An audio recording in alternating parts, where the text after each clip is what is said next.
It's been a while since I filmed my last video. I left my tripod at uni and it took me a while to find one that I could use at home. But yeah, I thought I'd film a couple of videos today so that I can get them out over the next couple of weeks. This is a really spinny chair, so apologies if I move. I've also got a cold and you can hear it in my voice, but this is the first chance I've had to film a video, so let's do it. As ever, I've been asking some questions over on my Insta story. If you don't already follow me, then I'll put my Instagram here. And something that people have been asking a lot, and that's come up a lot in conversation with other photographers and models, etc., has been composition. So I thought today that I would put together a couple of tips on how to better compose your images, tips and tricks to kind of utilise and think about when you're taking the photo, and as well as when you're cropping the photo and in post-processing.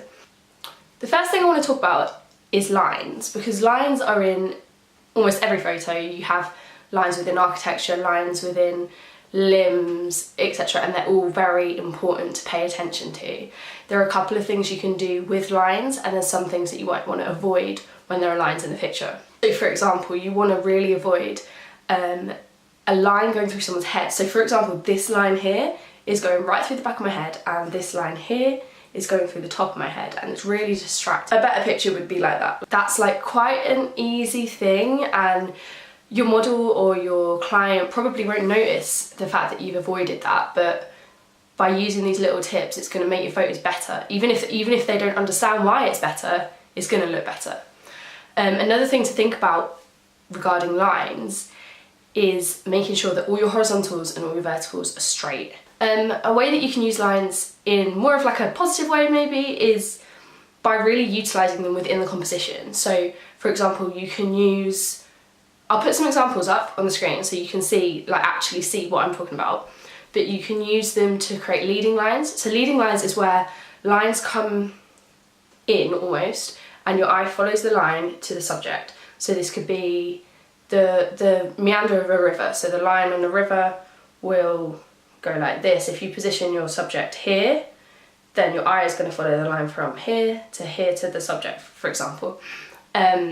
Using lines like that is a really good way to like emphasize your focus point, make sure the audience are looking at exactly what you want them to see. Examples on the screen, there's a picture of Holly, and her limb is following the line of the stair architecture, and the same as with Me and the Moon. They're facing, the staircase goes down like that, so they are facing, going down like that, looking down the line. So I'm using that line within the composition. Moving away from lines, framing is one of the most important aspects of composition in my eyes. You can use things within nature, especially within architecture, to frame your subject. So you can frame them within a window or within if a wall is behind them, then you want to frame them within that wall, for example. I'll have an example up on screen where I frame the model. I've been high up on a staircase and the model's further below, and I've used this staircase to actually frame the model within that picture. A lot of people would probably be obliged to crop out things like the staircase or things like walls, for example, but if it has a purpose, if it's framing your subject, then I definitely suggest keeping it in, because it just adds that little bit extra dimension to your picture. Another tip that I definitely remember is that not all your compositions have to be crazy extravagant. They don't all have to use lines, they don't all have to have amazing framing. They can sometimes just having a really simple composition works better than anything else, especially when you're doing close-ups, headshots, that sort of thing. If you centre the model's face within the middle of the composition, and the whole composition is kind of just their face, that can be very effective. You might want to use a close crop for this. Ooh, just kick the tripod. You might want to use a close crop for this to really emphasise the model's face and emphasise the fact that you have purposefully put the model in the centre of the frame, and it is purposefully a close-up shot. Another thing along those lines is using a simple background. Not every background has to have amazing architecture in it. Not every background has to have the most beautiful lakes and trees or whatever. So think about studio photography. A lot of photography in studios is so effective because it is so simple, but you can replicate that on location photography in natural light photography by using walls, garages. I'll put some examples up here so that you can have a look at what I mean. Sometimes just having the model and their pose being the main focus of the image, and the background not distracting, can make an image much more effective. This one, my next tip is quite a quick one, but it's just another thing to like remember, similar to like lines going through your head, is that you don't want to cut off people's limbs. So for example, if you're doing a full body shot, you want to make sure that their feet can be seen in the shot. You don't want to cut off a foot by accident, or similarly you don't want to cut off like an arm or something like that. You need to make sure when you're composing the image that, if of course it's a long body shot for example, all of the limbs can be seen. Yeah, this is different in headshots and depending on your composition, but generally you want to make sure that all the limbs can be seen and aren't slightly cut off. A great tip for composition, and this one you'll be so familiar about, especially if you've studied any sort of art subject or you've just watched films, like think about like Wes Anderson, filmmakers like that, who use symmetry in their work.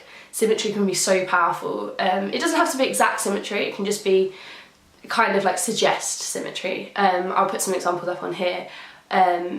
When you're using symmetry, the best idea is usually, not in all cases, but usually to put the model in the centre of the frame. And of course you don't need to be, this isn't just for portraiture, this is for any kind of photography, architecture, street photography, etc. But yeah, if we're talking about portraiture, you want to put your model in the centre of the frame, and that for the background to be almost symmetrical.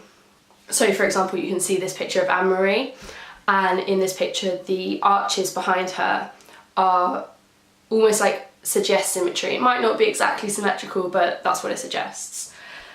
Likewise, in this picture which we shot on Abbey Road, you've got that kind of symmetry which is only suggested really. Like if you look at the trees and such, it's not symmetrical because like perfect symmetry just looks strange, doesn't it? But it's suggested because my model's in the middle of the frame and the background's quite similar either side, and it just looks quite effective. It draws your eye in again to the model, to what's going on in the picture. The last concept that I want to talk about is having a variety of shots in the same place.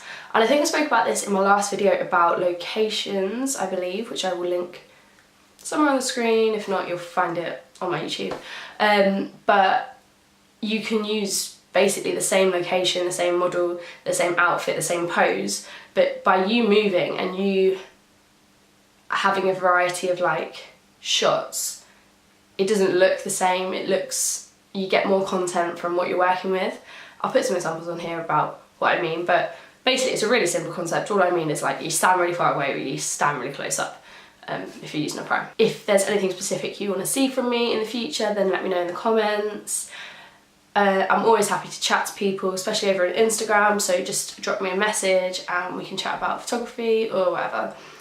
I will hopefully be back with some more videos in a short time. I'm not sure, not really sure, it depends how much I can get filmed this week.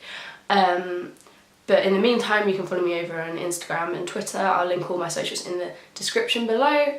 And yeah, you can stay up to date there, and also let me know what you want to see, if there is something particular that you want to see over here. So thank you very much for watching this chair spinning. Thank you very much for watching. Give me a thumbs up and a share if you so wish, and I hope to see you in my next video.